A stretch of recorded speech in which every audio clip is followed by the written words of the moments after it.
Hello everyone. आज हम start करने जा रहे हैं unit number 6। Unit number 6 unit 6 बच्चों, इस यूनिट 6 में ब्लूप्रिंट के हिसाब से कौन कौन से चैप्टर आएंगे हम देख लेते हैं कि ब्लूप्रिंट क्या कहता है। सीजी बोर्ड का ब्लूप्रिंट क्या कहता है कि यूनिट 6 में से कितने मार्क्स के कौन कितने कितने प्रश्न आएंगे और कौन से चैप्टर से आएंगे। तो आएगा आपका अध्याय 6 विद्युत धारा एवं परिपथ। अगला है अध्याय 12 विद्युत के चुंबकीय प्रभाव। ये दो चैप्टर जो हैं वो आपके यूनिट नंबर 6 में हैं। इन दोनों चैप्टर पर टोटल वेटेज है 9 मार्क्स का। 9 अंक के प्रश्न पूछे जाएंगे। कितने प्रश्न पूछे जाएंगे? 1 अंक का एक प्रश्न होगा, 3 अंक का एक प्रश्न होगा, 5 अंक का एक प्रश्न होगा, है ना।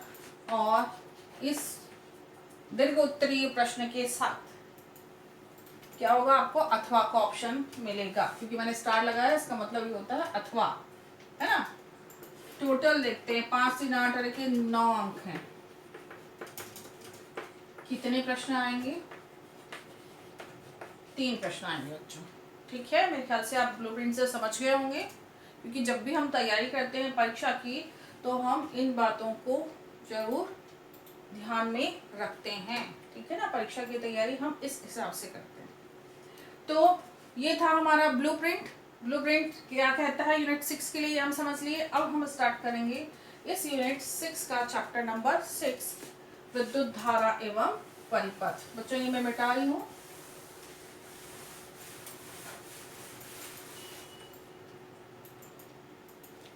आज विद्युत धारा और परिपथ में हम क्या क्या पढ़ेंगे।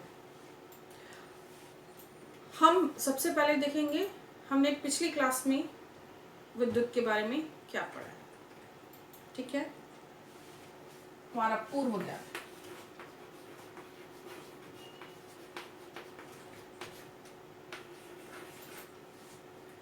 और क्या देखेंगे हम, हमने पिछली क्लास में और पढ़ा है विद्युत का स्वरूप। हम इस पर चर्चा करेंगे। इसके अलावा हमने पिछली क्लास में विद्युत परिपथ बनाना सीखा है, उसे एक बार फिर से बनाएंगे।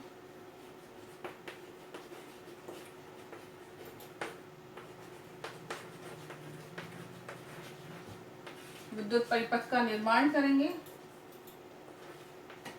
और एक क्रियाकलाप करेंगे। सॉरी,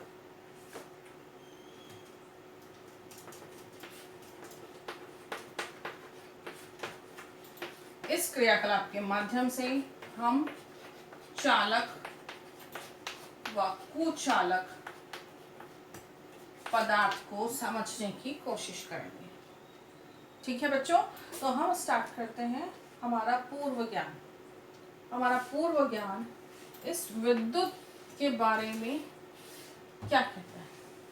हमने मिडिल स्कूल में, यानी कि कक्षा 6वीं में, मे बी 6वीं में पढ़ा है विद्युत क्या है ना। हमने क्या क्या पढ़ा है देखते हैं। इसके साथ हम देखते हैं कि विद्युत क्या है, हमने पढ़ा था।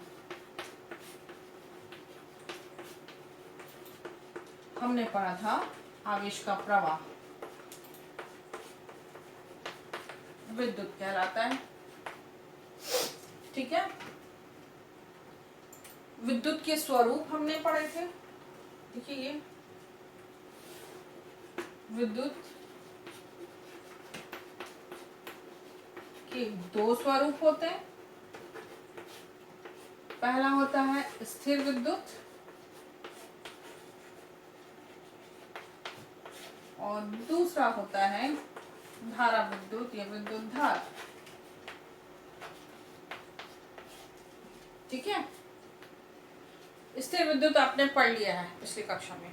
हमने क्या पढ़ा है पिछली कक्षा में स्थिर विद्युत के लिए कि विद्युत का वह स्वरूप जिसमें आवेश स्थिर होता है। हमने देखिए पढ़ा क्या था कि आवेश प्रवाह, आवेश का प्रवाह जो है वो विद्युत कहलाता है। अब हम बोल रहे हैं स्थिर विद्युत, यानी कि आवेश यहाँ पर क्या होगा, स्थिर होगा। तो विद्युत का वह स्वरूप जिसमें आवेश स्थिर होता है उसे हम स्थिर विद्युत कहते हैं। और आप लोग को याद होगा बच्चों, हम लोगों ने या आप लोगों ने मिडिल स्कूल में एक एक्सपेरिमेंट या एक क्रियाकलाप करके देखा होगा। स्केल को सूखे बालों से इस तरह से रगड़ा होगा अच्छे से, और कागज के छोटे छोटे टुकड़े पर स्केल को रखने से वो टुकड़े जो हैं स्केल की तरफ आकर्षित हो जाते हैं। ये आपने एक्टिविटी करके देखी थी बच्चों, एक बार फिर से करके देख लेना, आपको याद आ जाएगा। तो ये था स्थिर विद्युत। और दूसरा है धारा विद्युत। धारा यानी कि मतलब बहना। किसका बहना, आवेश का। जब आवेश गतिशील हो तो इस प्रकार के विद्युत का स्वरूप धारा विद्युत कहलाता है। और हमको इस चैप्टर में इसी को भी पढ़ना है। ठीक है, ये आप पढ़ चुके थे, ये हमको पढ़ना है। क्लियर है? अब देखिए, यदि हम विद्युत के बारे में बात करते हैं, है ना, देखिए हम बच्चों आप लोग देखिए डेली क्या करते हैं, हम विद्युत से संबंधित। अच्छा देखिए बच्चों, इसको छोड़ दीजिए। आपको पता है कि विद्युत हमारे लिए बहुत महत्वपूर्ण है। हमारे बहुत से सारे गैजेट्स या उपकरण जो हैं वो विद्युत की सहायता से चलते हैं। तो कहीं ना कहीं हमारे मन में ख्याल आता है कि आखिर ये विद्युत क्या है। हमारे घर में, हमारे स्कूल में इतने सारे विद्युत परिपथ बने हुए हैं, उस परिपथ में विद्युत है क्या। हालांकि हमने पढ़ा आवेश का प्रवाह, लेकिन क्या हम उस समय, हम छोटे थे तो हम समझ पाए थे क्या उतने अच्छे से? नहीं। तो अब हम समझने की कोशिश करेंगे कि ये जो सर्किट हमारे यहाँ इतना सारा लगा हुआ है, इसमें हमको पता है विद्युत धारा बह रही है, लेकिन विद्युत धारा आखिर है क्या, जानने का मन करता है और जानना भी आपको चाहिए, है ना। तो हम कोशिश करेंगे इस टॉपिक पर चर्चा करने की। ठीक है, इसके लिए हमको क्या करना होगा, सबसे पहले हम एक बार विद्युत परिपथ बनाना सीखते हैं, जो आपने पहले भी सीखा हुआ है। विद्युत परिपथ बनाना। अब आप लोग याद कीजिए, विद्युत परिपथ बनाने के लिए आपने क्या क्या यूज किया था। तार यूज किया होगा, ठीक है, एक बल्ब या लाइट यूज की होगी, और एक बैटरी या सेल यूज किया होगा।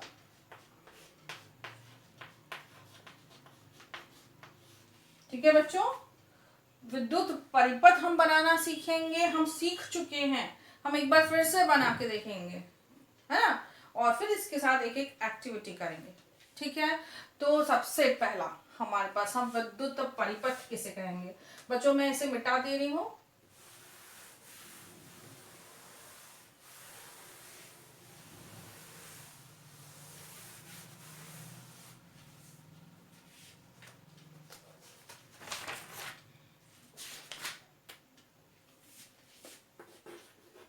विद्युत परिपथ किसे कहेंगे, क्या है विद्युत परिपथ। तो विद्युत धारा का सतत एवं बंद पथ विद्युत परिपथ कहलाता है। विद्युत धारा का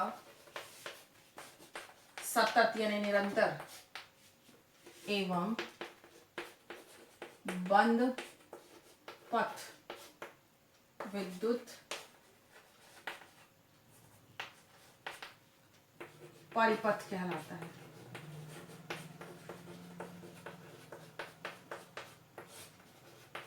यानी कि हमको विद्युत धारा को प्राप्त करने के लिए या विद्युत धारा की मतलब हमको यदि लाइट चलाना है या पंखा चलाना है तो हमको उसका एक परिपथ बनाना अनिवार्य होगा, है ना। तो दूसरे शब्द में हम ये कहें कि विद्युत परिपथ की हमको आवश्यकता क्यों क्यों आवश्यकता है इसकी, क्यों आवश्यकता है, आवश्यकता विद्युत परिपथ की क्यों है। तो किसी भी चालक में विद्युत धारा के प्रवाह के लिए, किसी भी चालक में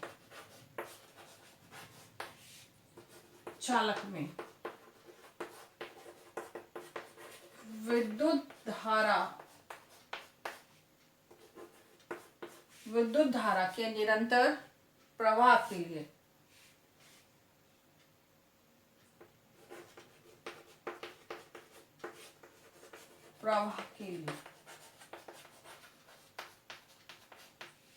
विद्युत परिपथ की आवश्यकता होती है। क्लियर हो गया बच्चों, विद्युत परिपथ है क्या और इसकी आवश्यकता क्यों होती है। अब विद्युत परिपथ के दो प्रकार होते हैं।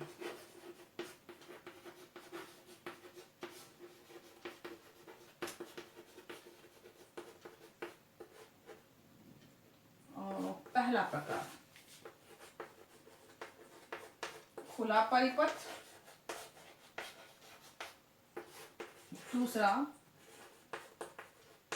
बंद परिपथ। ठीक है, बहुत आसान से शब्दों में समझने की कोशिश करें। देखिए इसको डिटेल में थोड़ा सा हम जब सर्किट बनाएंगे तो हम देख लेंगे। खुला परिपथ मतलब परिपथ जो है इसमें स्विच ऑफ है, मतलब जो क्या बोलना चाहिए, हमारा स्विच या कुंजी जो है वो बंद है और उस परिपथ में विद्युत धारा नहीं बह रही है। ठीक है, ऐसा परिपथ जिसमें विद्युत धारा नहीं बह रही है या स्विच बंद है वो खुला परिपथ होगा, और जिसमें स्विच ऑन है या कुंजी स्टार्ट है या ऑन है, ठीक है ना, उस परिपथ में विद्युत धारा का गमन होगा। ऐसा परिपथ बंद परिपथ कहलाता है। इन दोनों को हम परिपथ बना के देख लेते हैं।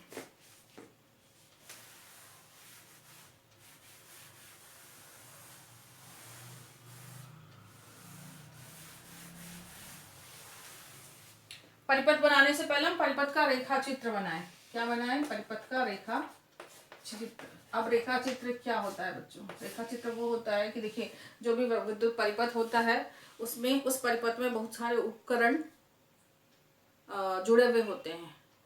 कुछ छोटे होते हैं, कुछ बड़े होते हैं, कुछ आकार में काफी बड़े होते हैं। तो सबका चित्र बनाना संभव है क्या? नहीं है ना। तो हम उनको संकेत के माध्यम से व्यक्त करते हैं, और ऐसे स्थिति में जो हम चित्र बनाते हैं उसे हम कहते हैं रेखा चित्र। तो एक परिपथ का जब हम चित्र बनाते हैं तो कैसे बनाएंगे? हम तार बनाएंगे, संयोजी तार है, संयोजी तार के साथ हम जोड़ देंगे ये बल्ब का संकेत है। ठीक है, ये तार का संकेत है। अब इस परिपथ में हमने जोड़ दिया एक सेल, है ना, और हम एक अभी स्विच नहीं जोड़ रहे हैं, हम सरल परिपथ बना रहे हैं। ठीक है, ये आपका चालक या संयोजी तार है,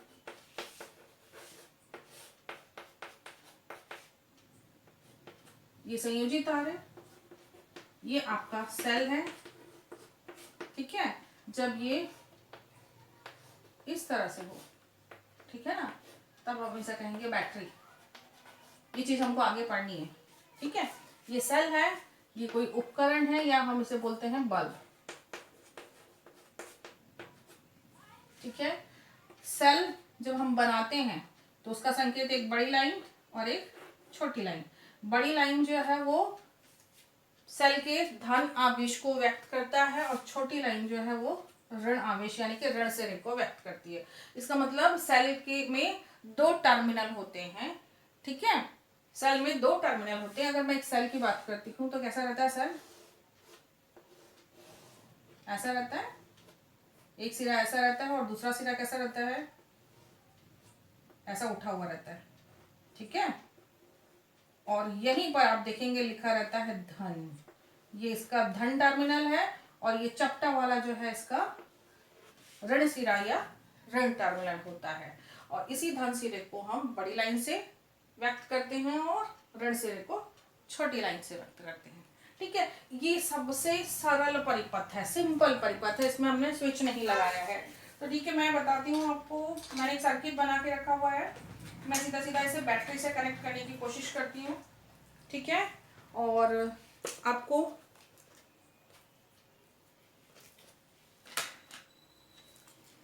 देखिए बच्चों, ये एक एलईडी लाइट है, ठीक है, और ये चालक तार है, ठीक है ना। अब यहाँ पे दो तार है, एक धन आवेशित और एक ऋण आवेशित, ठीक है। और ये साथ में ब्रैकेट दिए हुए हैं, किसके लिए? ये जो बैटरी है, ये बैटरी है ना, इसकी एफिशिएंसी ज़्यादा होती है। इसके दो टर्मिनल है ना, ये देखिए, एक छोटा वाला जो है, ये छोटा वाला टर्मिनल यहाँ पे लिखा हुआ है, देखिए धन, यानी कि ये छोटा जो है वो धन सिरा है, और ये जो बड़ा वाला टर्मिनल है आप देखेंगे यहाँ पर ऋण सिरा है। यदि बच्चों यहाँ से नहीं देख रहा होगा तो आप घर में एक आध बैटरी निकाल के देखिएगा, ठीक है। आपके रिमोट में भी सेल लगा होगा, आप सेल को भी देख सकते हैं। सेल में दोनों ध्रुव जो है वो, या दोनों सिरे जो है वो अलग अलग है, लेकिन बैटरी में आप देखिए दोनों अगल बगल में, ठीक है। अब इन दोनों सिरों को जोड़ने के लिए दो तार है, एक धन आवेशित और एक ऋण आवेशित, ठीक है। मैंने क्या किया, इसे यहाँ पर जोड़ दिया, देखिए एक सरल सा परिपथ बन गया, लाइट जल गई। ये आपने सीखा था बनाना, ठीक है, आप लोगों ने पहले ये चीज बनानी सीखी है, ठीक है ना। अब क्या करते हैं हम इस परिपथ में, ठीक है, इस परिपथ में हम एक कुंजी जोड़ देते हैं। मैं ये आपको केवल बंद और खुला परिपथ समझाने के लिए कर रही हूं। मान लीजिए मैंने इसे जोड़ दिया, ये क्या हो गई आपकी कुंजी, या इसे हम बोलते हैं स्विच, ठीक है। स्विच को के दो प्रकार के संकेत होते हैं, देखिए, एक होता है आपका, या तो हम इसे ऐसे व्यक्त करें, ठीक है, ये अभी होगा खुला, यानी कि स्विच बंद है। स्विच कैसा है? बंद है, लेकिन ये बंद परिपथ नहीं होगा बच्चों, कंफ्यूज नहीं होना है, ये अभी स्विच खुला है ना, यानी कि अभी ये ऑफ है, या मैं इसको लिख देती हूँ यहाँ पे स्विच ऑफ हो रहा, स्विच ऑफ है, ठीक है। जब इसे हम ऑन करेंगे तो एक बिंदु लगा देंगे यहाँ पर, ठीक है। अब ये हो जाएगा ऑन, जब ये ऑन हो जाएगा तो परिपथ कैसा हो जाएगा आपका? बंद, ठीक है, बंद परिपथ हो जाएगा। ये एक संकेत है स्विच का। या अगर हम इस संकेत से व्यक्त नहीं करते हैं तो हम एक दूसरा और संकेत लेते हैं, वो संकेत है आपका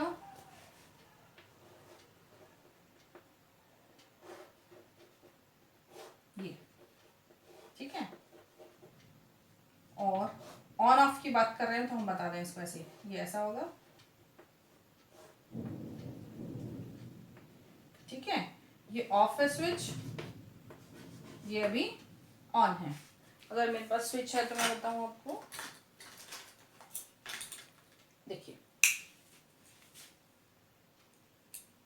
ये स्विच है बच्चों, है ना, ये अभी ऑफ है, देखिए ये अभी ऑफ है ना।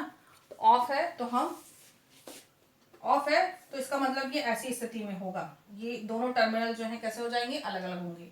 और जब हम इसे ऑन करेंगे, तो ये दोनों एक दूसरे से टच में आ जाएंगे। तो हम इनमें से कोई भी एक संकेत इस्तेमाल कर सकते हैं। तो मैंने सबसे सरल वाला संकेत इस्तेमाल किया है, ब्रैकेट्स का, ठीक है।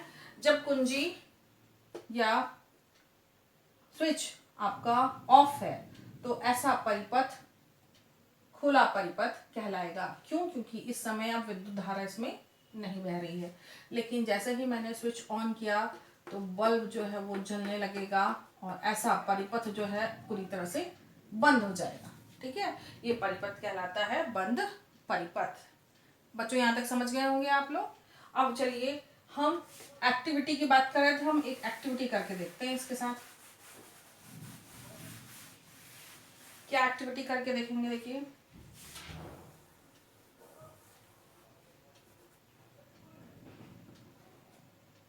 हम क्या करते हैं, इस परिपथ में एक लोहे की कील जोड़ देते हैं। मान लीजिए मैंने जोड़ दिया कील, ठीक है। अभी परिपथ खुला हुआ है, यानी कि स्विच ऑन नहीं है, तो मैं आपको कील जोड़ के दिखाती हूँ, ठीक है। ये हमारा एक बना बनाया परिपथ है, ठीक है। और इस परिपथ में हम एक कील जोड़ते हैं, ठीक है। तो मैंने एक कील जोड़ा।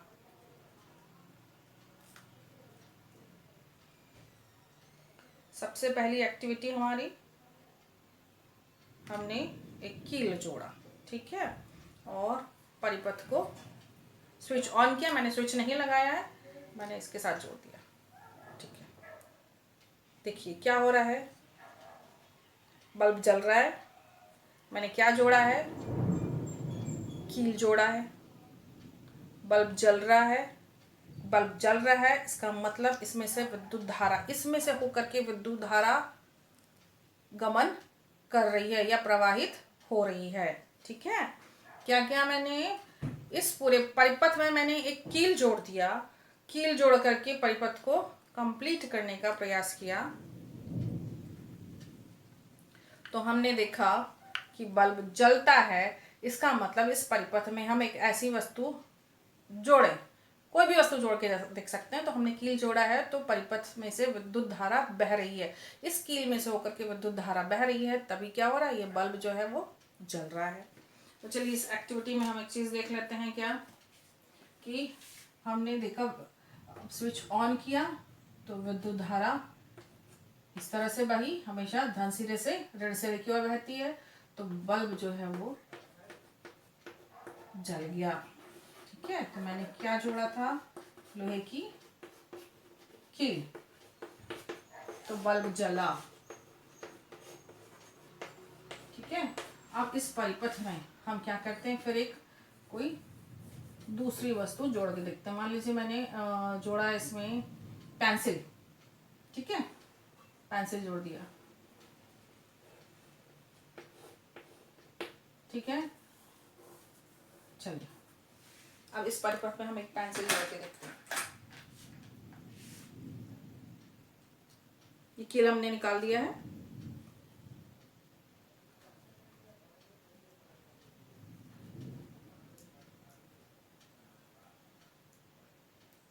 देखिए बच्चों, मैंने कील इसमें क्या कर दिया, एक पेंसिल जोड़ दिया, ठीक है। इस परिपथ में मैंने एक पेंसिल जोड़ा। अब मैं इसके दूसरे सिरे से इसको टच कराती हूँ, ठीक है।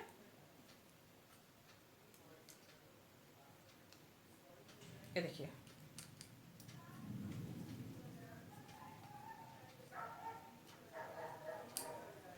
देखो बच्चों, जोड़ दिया, ठीक है।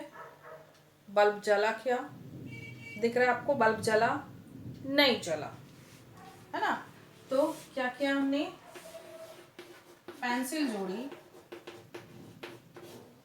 तो बल्ब नहीं जला। फिर हम क्या करते हैं, इसकी जगह एक स्ट्रॉ जोड़ के देखते हैं।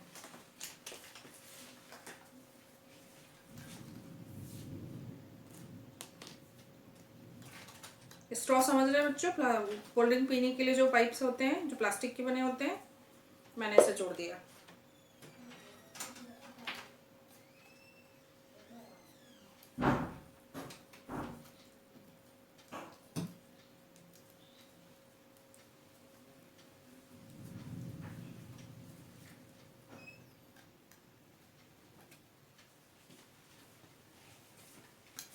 देखिए क्या हो रहा है, बल्ब जला, क्या दिख रहा है आप लोग को, बल्ब नहीं जला। मैंने क्या जोड़ा इसमें, प्लास्टिक का स्ट्रॉ, तो बल्ब नहीं जला।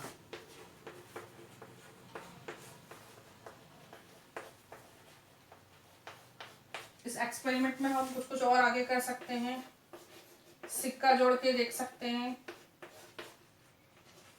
कागज जोड़ के देख सकते हैं,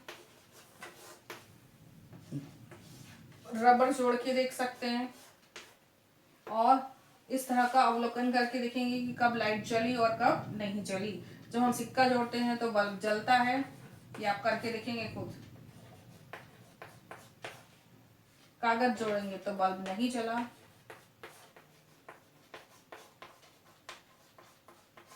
और रबर यदि जोड़ते हैं तो बल्ब नहीं जलता है। अब देखते हैं, दो चीजें हमने ऑब्जर्व की, एक जिसमें बल्ब जलता है, जिसमें बल्ब जलता है, यहाँ पर बल्ब जलता है। किसके किसके साथ जला है, देखिए सिक्का और आपका एक लोहे की कील, है ना। इसका ये मतलब हुआ कि यदि हमें इस परिपथ में कोई ऐसा पदार्थ जोड़ दिया जो इस परिपथ में विद्युत धारा के गमन के मार्ग में किसी तरह का कोई रुकावट उत्पन्न नहीं कर रहा, ठीक है, तो उस प्रकार के पदार्थ को हम बोलेंगे चालक पदार्थ। ये विद्युत के चालक पदार्थ होते हैं जो अपने में से विद्युत धारा को बहने देते हैं। क्योंकि हमने कील जोड़ी थी तो कील में से होकर के विद्युत धारा का गमन हुआ और बल्ब जला, ठीक है ना। तो ऐसे पदार्थ कहलाते हैं चालक पदार्थ। एग्जाम्पल के लिए जितनी भी धातुएं होती हैं वो चालक होती हैं विद्युत का। लोहा, तांबा, एल्यूमिनियम, इसके अलावा सिल्वर बहुत अच्छा चालक है। विद्युत का सबसे अच्छा चालक है सिल्वर, यानी कि चांदी, ठीक है। अब देखिए बहुत सी जगह में क्या हुआ, बल्ब नहीं जला। देखिए यहाँ पे नहीं जला, कहाँ कहाँ पे नहीं जला, पेंसिल यानी कि हमने परिपथ के साथ एक लकड़ी जोड़ दी, स्ट्रॉ यानी कि हमने प्लास्टिक जोड़ दिया, कागज भी क्या है, कार्बनिक पदार्थ है, ठीक है। रबर क्या है, ये भी, इसके साथ भी बल्ब नहीं जला। इन चार वस्तुओं के साथ बल्ब नहीं जला। क्यों नहीं जला, क्योंकि ये पदार्थ ऐसे होते हैं जो अपने में से विद्युत धारा का गमन नहीं होने देते हैं, जिसके कारण बल्ब नहीं जलता है। ऐसे पदार्थ को हम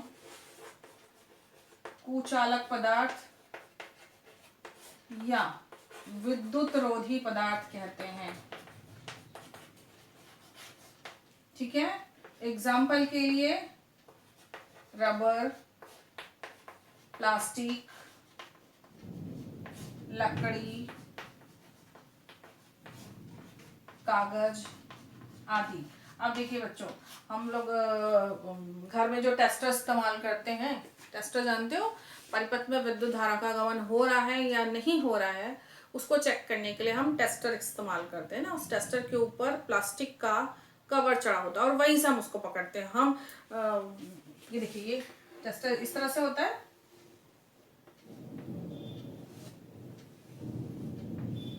ठीक है। इससे हम क्या चेक करते हैं कि विद्युत धारा का गमन इसमें हो रहा है या नहीं हो रहा है। ये धातु है और ये हिस्सा टोटल प्लास्टिक का है, ये हैंडल है। हम यहाँ से पकड़ते हैं तो इसमें से यदि विद्युत धारा का गमन होगा तो हमें करंट नहीं लगेगा। ये जितने भी तार हैं, ये देखिए, ये सब तार जो हैं सबके ऊपर प्लास्टिक का कवर चढ़ा हुआ है, ठीक है।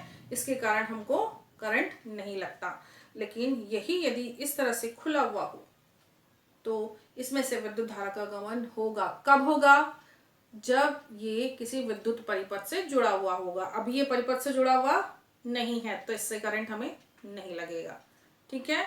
तो इस एक्टिविटी से हमने क्या समझा, हमने देखा कि पदार्थ जो है वो दो तरीके के होते हैं या दो प्रकार के होते हैं, एक चालक और दूसरा कुचालक पदार्थ, ठीक है। तो ये था आपका क्रियाकलाप जिसमें हमने सीखा विद्युत परिपथ बनाना। दूसरा सीखा हमने विद्युत परिपथ क्या है, इसकी आवश्यकता क्यों होती है। साथ में हमने सीखा क्या चीज, चालक पदार्थ और कुचालक। बच्चों अब हम समझने की कोशिश करेंगे विद्युत धारा या विद्युत धारा की अवधारणा क्या है या विद्युत धारा है क्या। परिपथ बनाना हमने सीख लिया, परिभाषा हम जानते हैं कि आवेश प्रवाह की या आवेश प्रवाह को हम विद्युत धारा कहते हैं, हमने ये छोटी कक्षाओं में पढ़ा है। अब हमारे सामने शब्द आया आवेश प्रवाह। आवेश, जब ये गति करते हैं तो विद्युत धारा उत्पन्न होती है।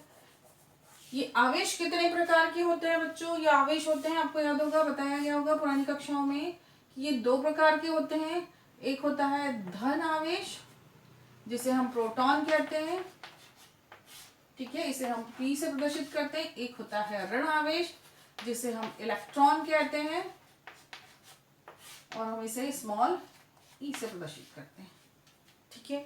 अब तो हमारे पास दो आवेश है, अब इसमें से बहता कौन है, कैसे पता चलेगा?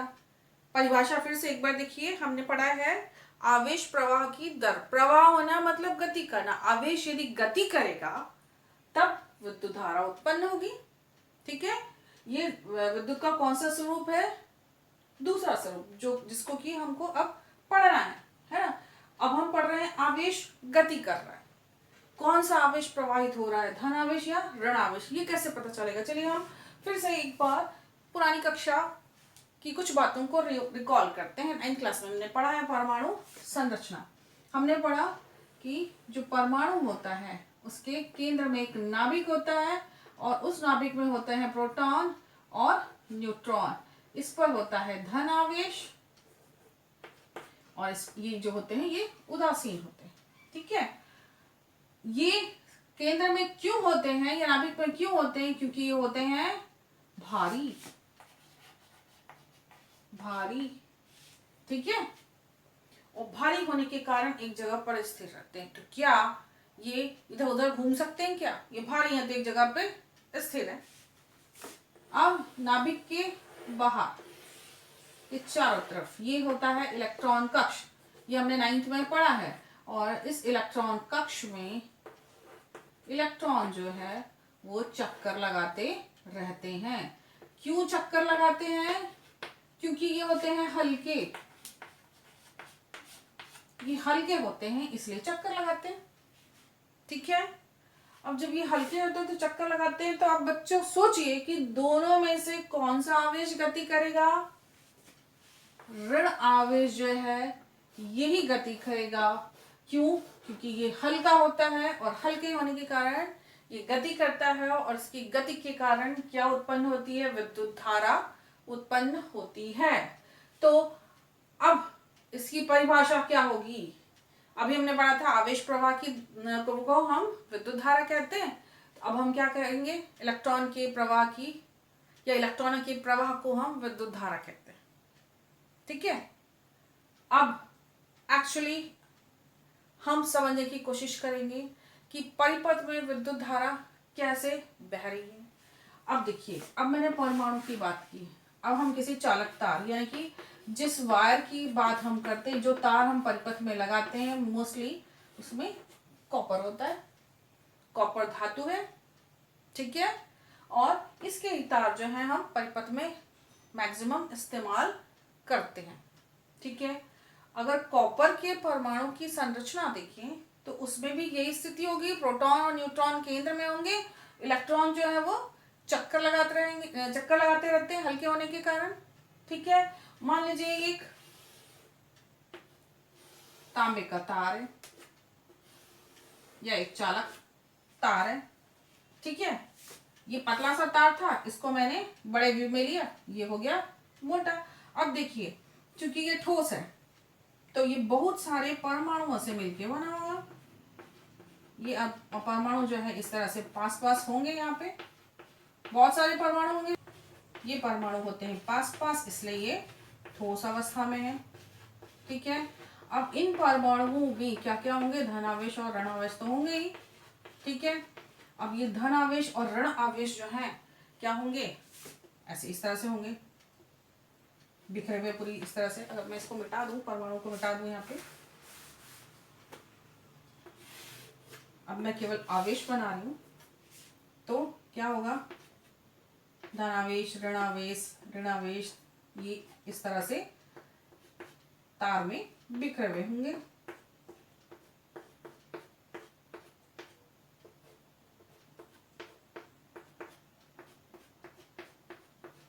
ये इस तरह से इस तार में बिखर हुए होंगे अभी, ठीक है। अभी मैंने ये परिपथ से कनेक्ट नहीं है, ऐसी स्थिति में असंख्य धन आवेश और ऋण आवेश जो हैं वो इस तरह से बिखरे हुए होंगे,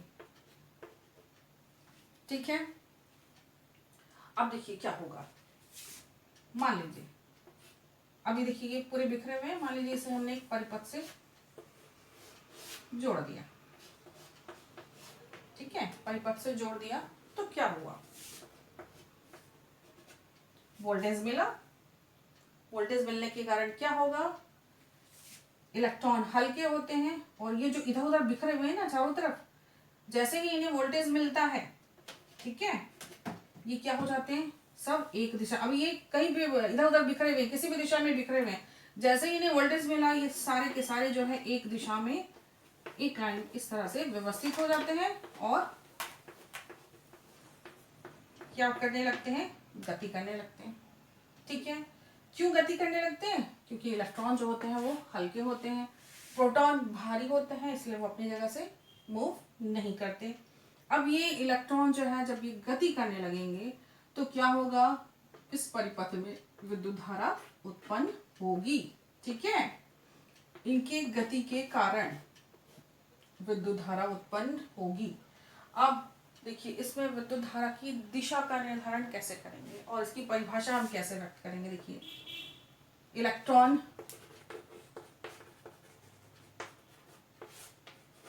प्रवाह को अब हम कहेंगे विद्युत धारा, ठीक है, इलेक्ट्रॉन प्रवाह को हम कहेंगे विद्युत धारा। अगर इसके साथ में समय जोड़ दूं, ठीक है, तो अब हम बोलेंगे इलेक्ट्रॉन प्रवाह की दर को विद्युत धारा कहते हैं। हमने क्या किया, जहां पे मैंने दर इस्तेमाल किया, दर शब्द का इस्तेमाल किया, इसका मतलब वहां पे हमने समय जोड़ दिया, ठीक है। अब देखिए इस परिपथ में क्या हो रहा है, अब विद्युत धारा बह रही है, ठीक है। अब जब बह रही है समय भी बढ़ रहा है साथ साथ में, तब हम क्या बोलेंगे, इलेक्ट्रॉन प्रवाह की दर को विद्युत धारा कहते हैं, ठीक है। अब इसकी परिभाषा को और अच्छे से समझने की कोशिश करते हैं, कैसे, समय के साथ।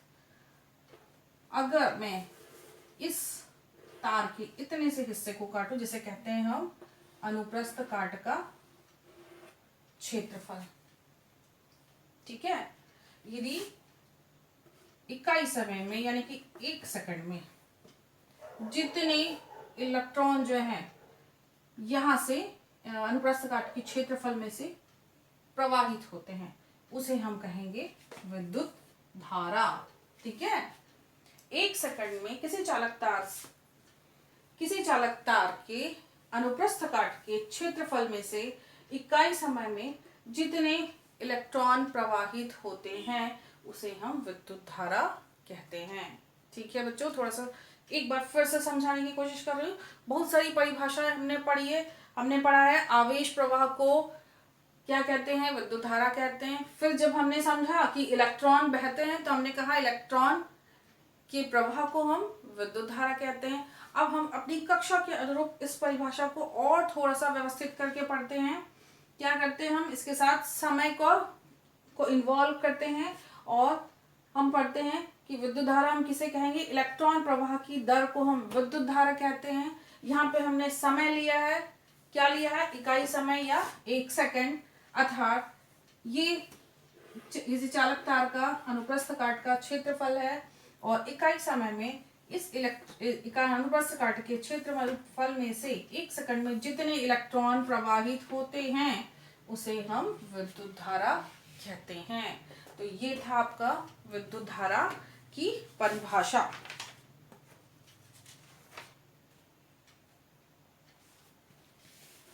अब इस परिभाषा को हम लिखने की कोशिश करते हैं।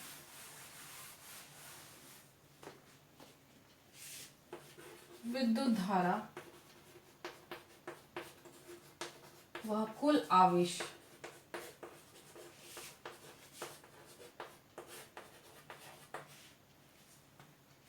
जो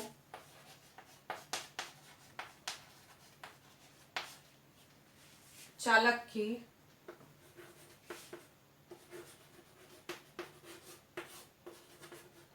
किसी अनुप्रस्थ काट के क्षेत्रफल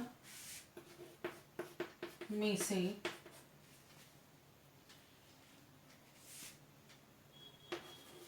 इकाई समय में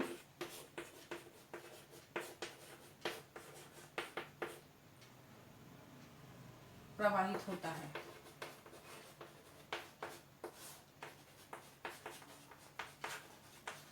प्रवाहित होता है। तो विद्युत धारा क्या है? वह कुल आवेश है। कौन सा आवेश है? इलेक्ट्रॉन, है ना, जो चालक के किसी अनुप्रस्थ काट के क्षेत्रफल में से इकाई समय में प्रवाहित होता है। और इस विद्युत धारा को हम आई से कैपिटल आई से व्यक्त करते हैं, यानी कि विद्युत धारा का संकेत है आई।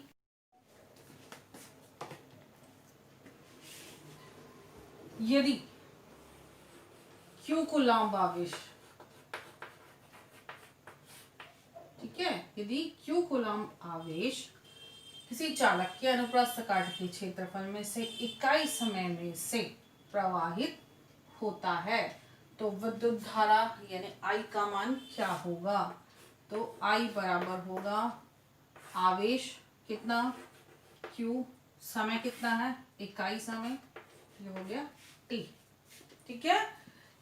ये हो गया Q कूलाम्ब आवेश इकाई समय में, यानी कि एक सेकंड में प्रवाहित हो तो विद्युत धारा कितनी होगी?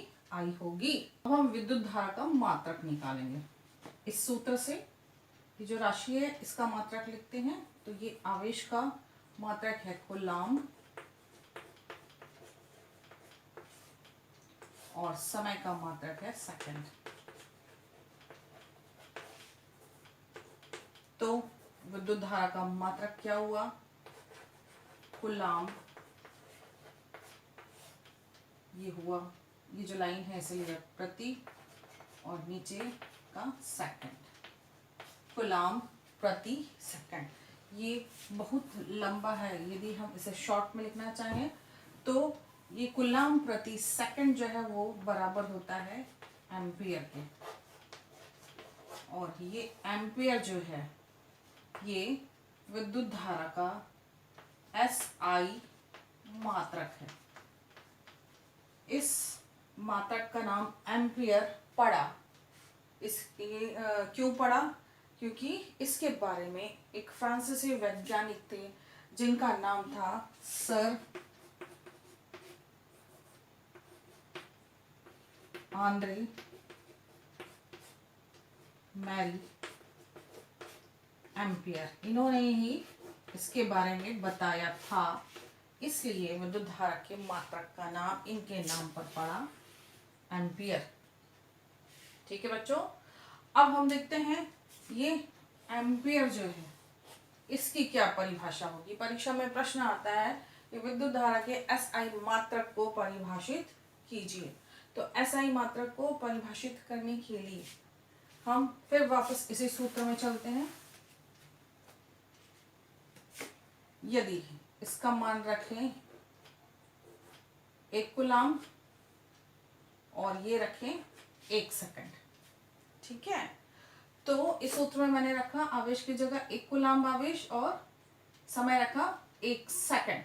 तो किसी चालक तार में से उसके अनुप्रस्थ काट के क्षेत्रफल में से 1 सेकंड में यदि 1 कूलाम्ब आवेश प्रवाहित होता है तो उसे हम कहेंगे एम्पियर, या हम कहेंगे कि 1 सेकंड में 1 एम्पियर विद्युत धारा प्रवाहित हुई। ठीक है, तो एम्पियर की परिभाषा, एम्पियर की परिभाषा इस सूत्र से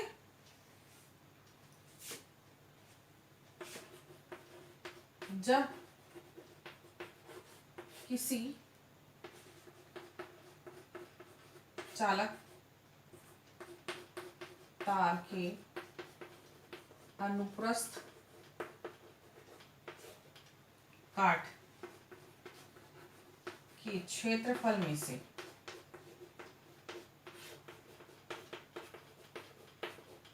एक सेकंड में 1 कूलाम्ब आवेश प्रवाहित होता है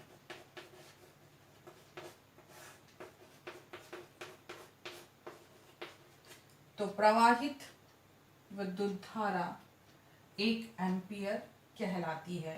तो उस चालक तार में प्रवाहित विद्युत धारा 1 एम्पियर कहलाती है। जब किसी चालक तार के अनुप्रस्थ काट के क्षेत्रफल में से 1 सेकंड में 1 कूलम आवेश प्रवाहित होता है तो उस तार में प्रवाहित विद्युत धारा 1 एम्पियर कहलाती है। ठीक है बच्चों, तो ये था विद्युत धारा के एसआई मात्रक की परिभाषा। और एक बात और याद रखिएगा, विद्युत धारा जो है एक अदिश राशि है, अदिश राशि है। ठीक है, अब हम देखेंगे कि किसी परिपथ में यदि विद्युत धारा प्रवाहित हो रही है तो उसका मापन हम कैसे करेंगे। मान लीजिए एक विद्युत परिपथ है,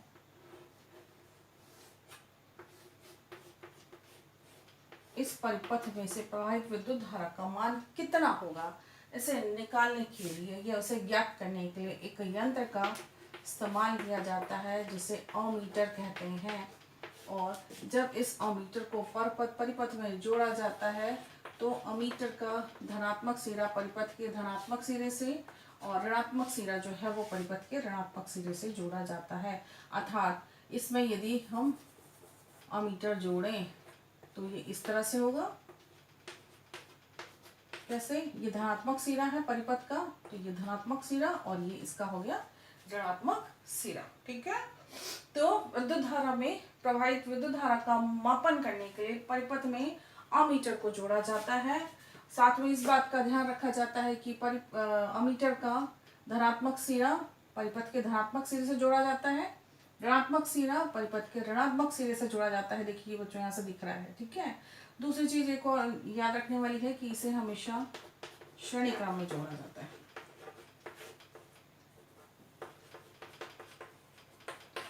श्रेणी क्रम क्या होता है, मान लीजिए एक परिपथ है, उसमें बहुत सारे उपकरण जुड़े हुए हैं, वो एक के बाद एक ऐसे इस तरह से जुड़े हुए हैं, तो इस प्रकार का संयोजन कहलाता है श्रेणी क्रम संयोजन। ठीक है, तो अमीटर को श्रेणी क्रम में परिपथ के साथ जोड़ा जाता है। देखिए ये सब श्रेणी क्रम में जुड़ा हुआ है। ठीक है, अब ऐसा क्यों किया जाता है, क्योंकि इसकी प्रतिरोधकता बहुत कम होती है। अमीटर की प्रतिरोधकता बहुत कम होती है,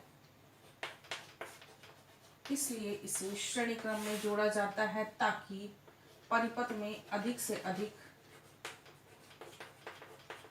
धारा प्रवाहित हो